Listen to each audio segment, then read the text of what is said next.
మామూలుగా సినిమాల్లో అయితే పురుషులకు క్యాన్సర్ వచ్చి శాల్వా కప్పుకునేవారు, కానీ మహిళల క్యాన్సర్ బారిన పడి ఎప్పుడు చూడలేదు. But it's a serious matter that actually women are very prone to cancer, certain kinds of cancer. So ఎందువల్ల సార్ మహిళల్లో క్యాన్సర్ బారిన పడే లక్షణాలు ఎక్కువ ఉంటాయా లేక? మహిళల్లో క్యాన్సర్ ఎక్కువగా వస్తుందంటే రెండు రకాలుగా ఆలోచించవచ్చండి. ఒకటి, ఇప్పుడు బ్రెస్ట్ క్యాన్సర్ అనేటువంటిది 99% మహిళలో ఉంటుంది. ఎందుకంటే 1% మేల్లో కూడా రావచ్చు, male breast cancer. But otherwise you know అంటే as the age increases the risk of cancer also increases. So మరి ఆడవాళ్ళలో కూడా రొమ్ము క్యాన్సర్ అనేది నెంబర్ 1 క్యాన్సర్గా మనం చూస్తున్నాం. సో వీళ్ళలో అంటే కంపేర్ టు మెన్ ఓవరాల్గా చూస్తే మనం నెంబర్ ఆఫ్ క్యాన్సర్స్ కంప్లీట్గా ఇద్దరిలో మనం చూసినట్లయితే విమెన్ అని కొంచెం తక్కువ అని చెప్పవచ్చు అలా చూస్తే. ఓ నిజంగానా? Okay sir. But in women కొన్ని క్యాన్సర్స్ అసలు ప్రివెంటబుల్. ఇప్పుడు రొమ్ము క్యాన్సర్ కానివ్వండి, లేక సర్వైకల్ క్యాన్సర్ గురించి మనం ఇందాక మాట్లాడుకున్నాం కదా. ఈ రెండు మోస్ట్ కామన్, నెంబర్ 1 నెంబర్ 2 ఆడవాళ్ళ ఉండేటువంటివి బ్రెస్ట్ అండ్ సర్వైకల్ క్యాన్సర్. మరి ఈ రెండింటిని అర్లీగా అయినా కనుక్కోవచ్చు, రాకుండా చూసుకోవచ్చు చాలా వరకు. మరి ఈ రెండు ఇంత ఈజీ టు డూ. ఇవి కాకుండా ఓరల్ క్యాన్సర్స్ ఉన్నాయి, లంగ్ క్యాన్సర్ ఉంది, పెద్ద క్యాన్సర్ ఉంది. అదే కాకుండా ఆడవాళ్ళ ప్రత్యేకంగా మనం అనుకుంటున్నాం కాబట్టి ఇటీవల మరి అర్బన్ ఏరియాలో ఎండోమెట్రియల్ క్యాన్సర్ అంటే గర్భాశయమిక క్యాన్సర్, ఇది యూట్రస్ క్యాన్సర్ అటువంటిది పెరుగుతూ ఉంది. Again it link to obesity, it link to hormonal imbalance.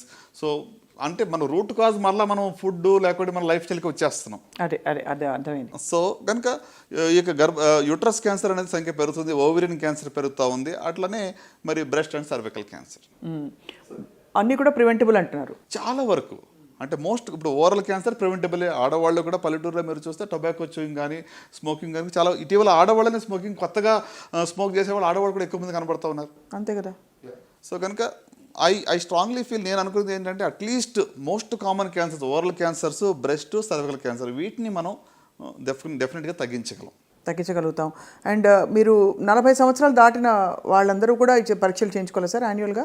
అంటే ఏ సైట్ దాన్ని బట్టి స్క్రీనింగ్ ఉంటుంది. సర్వైకల్ క్యాన్సర్, గర్భాశయ ముఖద్వారపు క్యాన్సర్కి అబౌట్ 21 ఇయర్స్ ఓహో ఉన్నవాళ్ళు ఒక్కసారి ప్యాప్స్మియర్ చేయించుకుంటే నెక్స్ట్ 3 ఇయర్స్ వరకు ఏం చేయక్కర్లేదు. లేదా హెచ్పివి డిఎన్ఏ టెస్ట్ అని ఒకటి ఉంటుంది, అది చేయించుకుంటే 5 ఇయర్స్ వరకు ఏం చేయక్కర్లా. సో ఇది ఫర్ సర్వైకల్ క్యాన్సర్, గర్భాశయ ముఖద్వారపు క్యాన్సర్కి. మరి బ్రెస్ట్ క్యాన్సర్కి వచ్చేటప్పటికి 20 to 40 ఇయర్స్లో once every 3 years clinical breast examination by doctor. అంత కాకుండా రొమ్ము స్వీయ పరీక్ష, self examination, be aware of your breast, monthly once examine systematically if there any change, ఏమైనా మార్పులు ఉన్నాయా, సొట్టబోయిందా, లేకుంటే బ్లడ్ వస్తుందా, నిప్పుల్లో నుంచి డిశ్చార్జ్ వస్తుందా, ఎస్పెషలీ బ్లడీ డిశ్చార్జ్ వస్తుందా, కొత్తగా లంప్స్ ఏమైనా ఫార్మ్ అయ్యాయా, ఆర్ఎంపిట్లో ఏమైనా లంప్స్ ఉన్నాయా, ఇదన్నీ తెలియదు అనుకోండి. ఈ ప్రతిదానికి ఆ సిమ్టమ్స్ ఎలా గుర్తుపెట్టుకోవాలనుకుంటే, మీకు ఎనీథింగ్ అన్యూజువల్ మార్పు అనేది కొత్తగా ఏదైనా అనిపిస్తుందా, నీకేదో సంథింగ్ ఇస్ నాట్ గుడ్ అనిపిస్తుందా ఆర్గన్లో అనిపించినప్పుడు వెంటనే డాక్టర్ని సంప్రదించాలి. సో మీరు అడిగినట్టుగా అబోవ్ 40కి మాత్రం మ్యామోగ్రఫీ అనేది వెరీ వెరీ యూస్ఫుల్ అండి. సో వెస్టర్న్ కంట్రీస్లో ఎవ్రీ ఇయర్ చేస్తారు, మనం ఎవ్రీ 2 ఇయర్స్కి ఒకసారి చేసుకుంటే సరిపోతుంది.